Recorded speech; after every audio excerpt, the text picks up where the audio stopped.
All right, let's bring him in. The voice of the Tampa Bay Rays, the one and only Andy Freed. Andy, thank you so much, man. I know I hit you up late in the game, but always great to see you. Always great to talk to you. How are things? Things are good. We're counting down to baseball season, and that's to me once the calendar goes to January, I start to get that itch, and that itch only gets scratched come spring training. Yeah, every single show that I have, I always hold a official Major League Baseball. I don't know. It's just one of those things that feels natural, and I'm with you, man. Once you start seeing the cold days, and then the next day is a warm day, you're like, oh man, it feels like baseball weather. We're getting closer to baseball weather. I can't wait. It's going to be such a unique season, Andy. And for as much as people talk about the players and how it's unique for them, I mean, it's unique for the broadcasters and everybody surrounding the team too. I think the only way to go into this season for the Rays is with a good attitude. I Right. mean we're like that in our department anyway. I think we're Mm, always just kind of we always take stock in the fact that we have a really, really good job. right. So it's nothing new for us. But I think this year there's going to be inconveniences and there's going to be things that are different from what we normally do, the sides of the booth, et cetera, et cetera. But no one wants to hear about what isn't good. They want to hear about the team. The team is the star.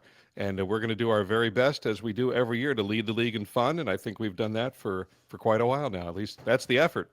Yeah, without a doubt, you guys do such a great job and continuously ranked among the best when it comes to the radio broadcast in Major League Baseball. And Andy, unfortunately, we lost one of the best broadcasters that we've ever heard, and the late great Bob Uecker. We lost this morning at 90 years young. And the one thing I loved about Bob Uecker is that he had such a great balance of entertainment and information. He had experience from being a player, but he always made you feel like he wasn't afraid to be self-deprecating.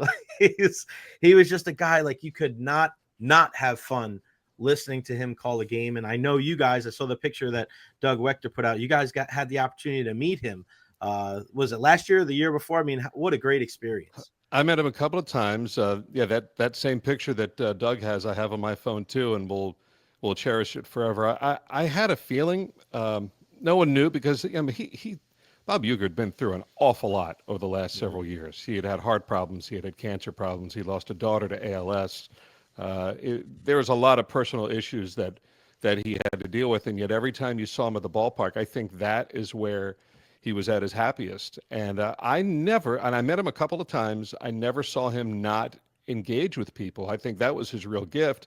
You talk about how he wasn't afraid to be self-deprecating. His whole broadcast career is built on self-deprecation. I think his appearances on the Johnny Carson show, on the Tonight Show, are maybe the best of any guest ever on that show. And maybe I'm dating myself now, but that show was the show.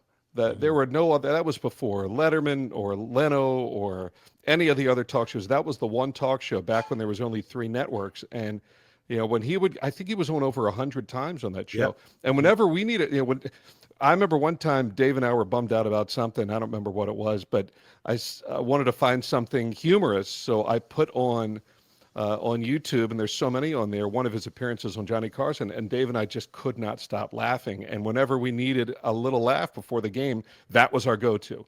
Johnny Carson and Bob Uecker together on that show, with Ed McMahon laughing in the background. And the fact that I got a chance to meet him a couple of times, and he couldn't have been nicer.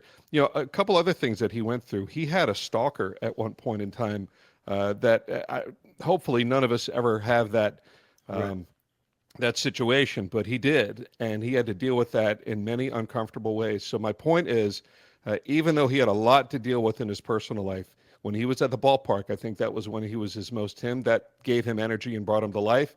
And in the couple of times that whether it was Dave and I or Neil and I and Doug and BA met him, he made us laugh. That's what he could do. He was an entertainer first and foremost.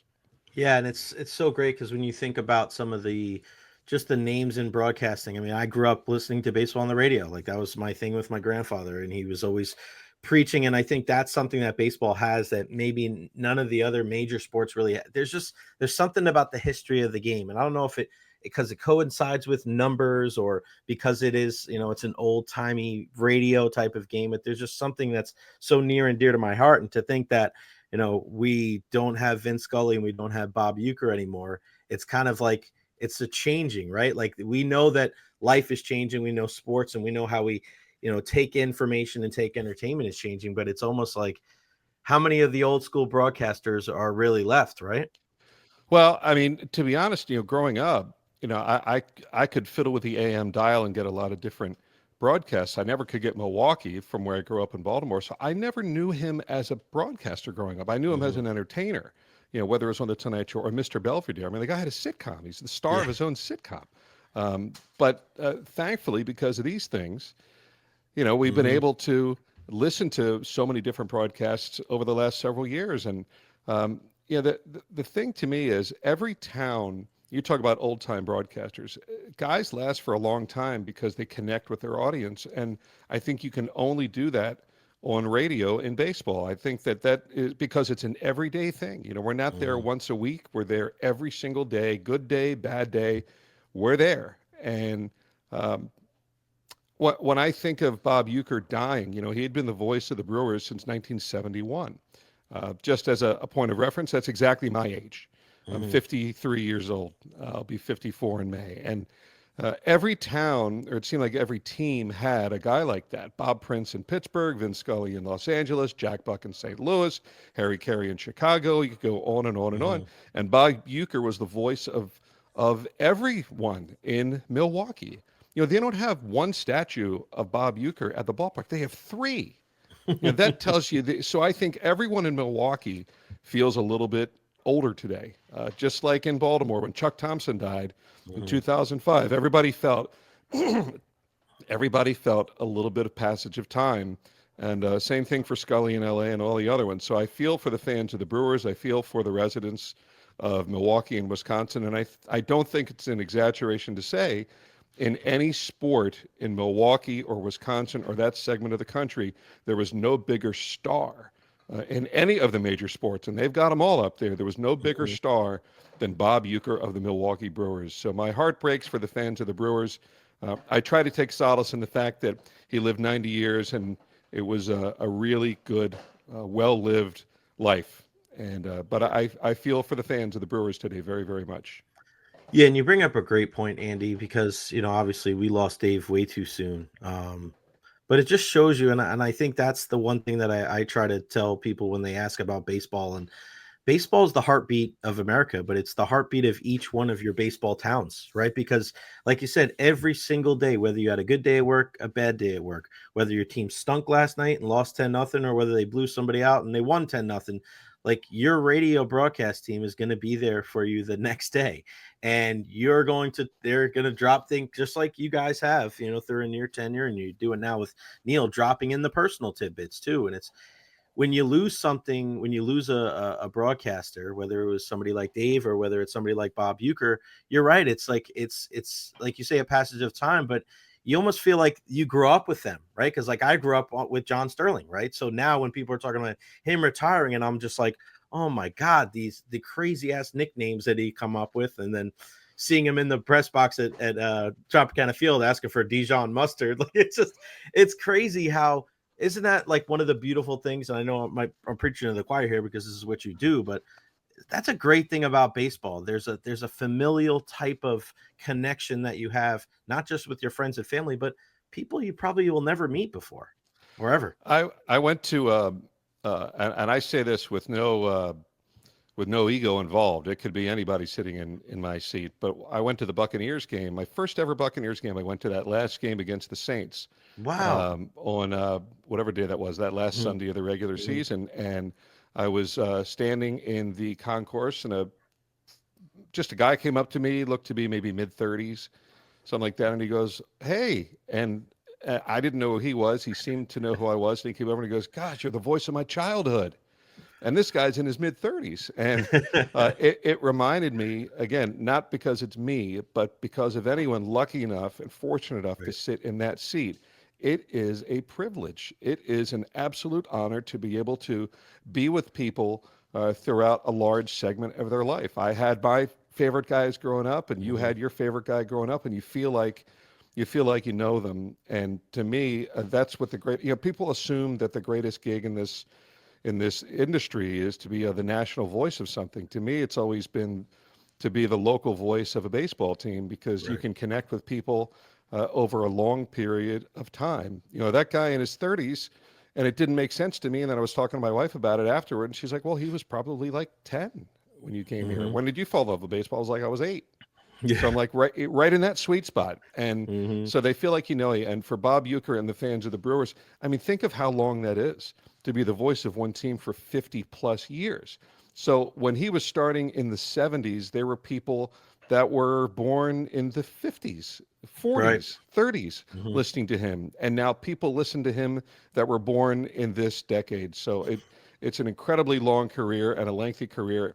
And the guy was just so funny. The thing that I asked him when we were all with him this year in the booth, BA and Doug and Neil and me, I said, it amazes me, Bob, that you were able to be so dry and keep a deadpan straight face when you deliver a funny line on Carson. I said that I mean, obviously you're saying something that's going to break up the Hmm. audience. Right. But how, I mean, you look at this, he doesn't crack even he was a comedic master of the deadpan. And he said that he told me, he goes, I don't know how I do it. He goes, I've been able to do that since I was a kid. He said I could make people laugh when I was a kid and keep a straight face. And he was always able to do that. And that's where the humor was in all of it. Yeah. Because, what Johnny Carson would say, they'd hold up a picture and he'd be down in like a crouch, and Carson would say, so that was you, you're a catcher, and just deadpan he'd come back and go, no, I was a chaser. No.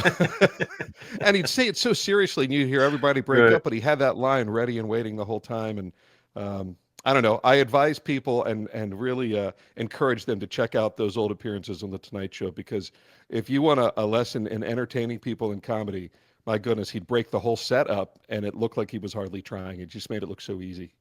Yeah, I was actually watching some this morning, just after that, because you go down the rabbit hole. I mean, I think people spend way too much time on their phones as it is, but there's certain times, like you said, when you need a laugh, you need some entertainment, you want to remember a great like that. That's how you do it. Before I let you go, I want to ask you, what's the most, what about the Rays this year is the most exciting? Give me a player specific or a position specific that excites you the most about the 2025 Rays.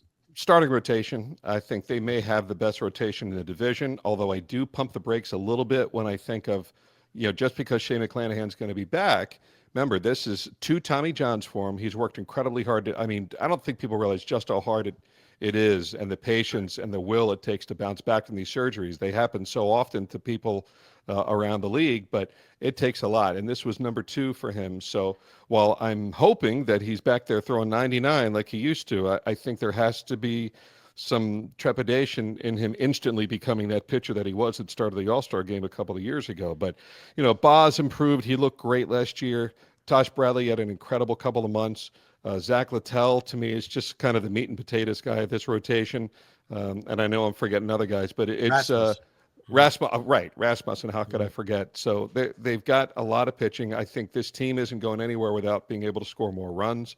And I think the emergence of Junior Caminero is going to be big. Josh Lowe, to me, is the most important player on this roster coming up this year. I think he has to get back to what he was in 23 for this team to make a move. If they score some more runs, I think the Rays are right in it. I don't Yeah. see another dominating team. Yeah, and I look at Josh Lowe. I know he just got married last week. I had Ryan Pepio on a couple weeks ago, and he said Josh is getting married. I was like, good man. Sometimes like the change in life, right? Sometimes when you get married, sometimes you have a kid. Like sometimes it's just that next step in maturity. Maybe that'll help him out. What did you make of the whole Juan Soto thing? You mean just the Crazy, fact that he right? signed for what he signed for?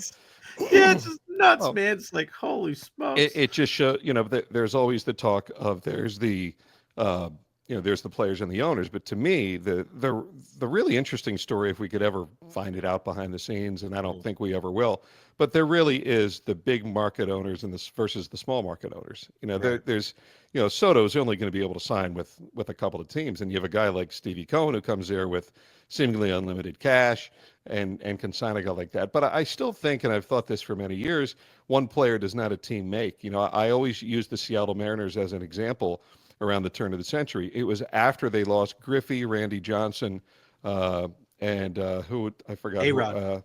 and A-Rod. Yeah. That's when they won 116 games. They didn't have any of those guys on that team. So it's much more of a team game. One other thing, Jay, that I just want to say, because I know you got Yeah. to wrap up. And I asked this of Bob Uecker because when we were there with him in Milwaukee, we had like this unlimited time with him for a while. And I asked him about Major League. And one of the players that I played basketball with in high school is in the background of the scenes when he is in the booth. And I had a little bit of insight about what it was like in that booth from talking to him after the movie came out.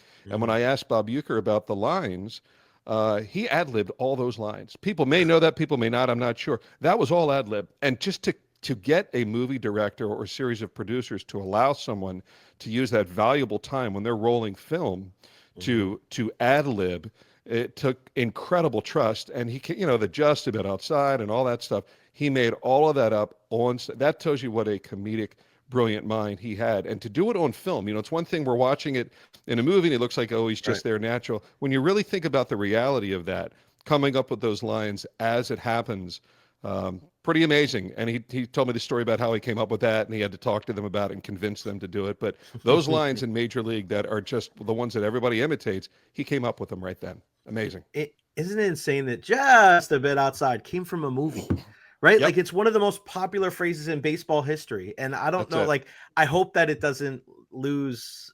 I hope people remember, years and years and decades down the road that it didn't come from like a broadcast. It didn't come from him broadcasting a Brewers game. It came from That's right. him during the Major League movie, which is Came from the mind of incredible. Bob Uecker from one man. Pretty amazing stuff. What a Unbelievable. legacy. There's nobody else that I would rather talk to about Bob Uecker than you, my friend. Thank you so much. I can't wait to see you on a more consistent basis when baseball season hits us. I can't, it's such a unique year. I'm so excited. This is as excited as I've been about a baseball season.